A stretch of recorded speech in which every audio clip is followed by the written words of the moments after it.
appointing Charles Bernard, who is the CEO and founder of Criteria for Success. And to describe what Charles does most succinctly is he tries to bridge the gap between Mike's vision and the bottom line. And CEOs all over the world. Not me, I have no vision. Charles has been doing this for about 20 years at this point in time. He's a gifted presenter, he's a gifted consultant, and I am confident that you're going to enjoy him. So, Charles? Thank you. Good morning, everybody. Hi. So, my office is on 41st and Lex. The name is Criteria for Success. And we're a sales improvement company. What that basically means is that we combine sales training with a system for selling. You put those two together and you have what we call a sales playbook. And I'm sure you've heard that term, playbook, sales playbook. What I'm going to do today is share what we do for clients when we develop a sales playbook. And the reason I'm going to do that is I want to invite you as a company to consider developing one for yourselves if you don't have one. So the first question I want to ask is, do you have a sales playbook? Do you even know what I'm talking about? Success.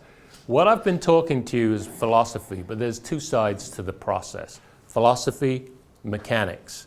I want to take a minute explaining what that means. So let me start with mechanics, because I have this observation that most people rush to the mechanics, and the worst of all are the leaders. I hate to say it.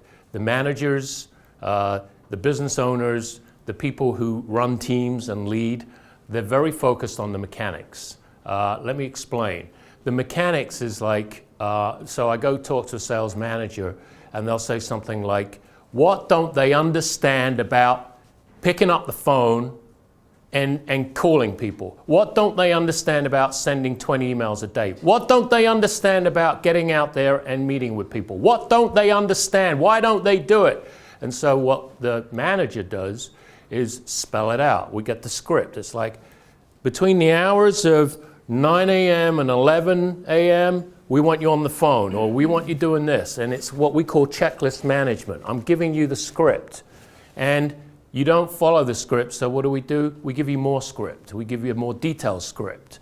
And that's what we call checklist management. And the problem with that is salespeople, in fact, human beings, don't want to be managed in a checklist manner. Monkeys maybe do. I mean, I don't know. Robots, they do, but not human beings. And so what we say to managers, the very first thing is like, this is good because this is easy. You see this? This is visible. I can script it out. The mechanics. Do this, say this, read this book, act this way, and you'll be successful. And it's very visible. It's very easy to see that.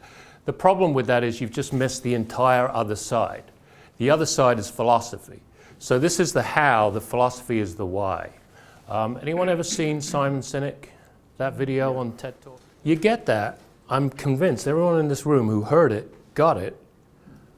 What we need to do as a team, and this is the power of team, this is where team, you're going to see one example of the power of team in this company.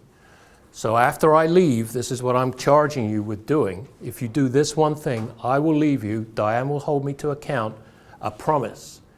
Do this exercise, which will take you approximately 20 hours, so you're not going to do it all in one shot. Do this exercise over time, you will have a breakthrough in sales. You have my word and commitment. And any one of you can call me up and say, BS, I don't believe it. It's never once happened, ever. This would be the first company that will report to me that was a BS thing, never worked. I'll tell you what, most of the time happens. Most of the time, what do you think happens? You don't do it. Don't want to have a breakthrough in sales? Have a nice day. So, here's what I recommend you do. You organize the 4 fundamental behaviors in something we call a problem-opportunity matrix. We have a name for this. Problem-opportunity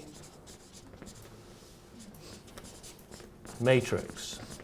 And we think problems are opportunities, and it's a matrix because what I'm asking you to do is take your 4 fundamental behaviors. And if Diane were to lead you through this exercise, I would be very, very happy. I'd die and go to heaven. Not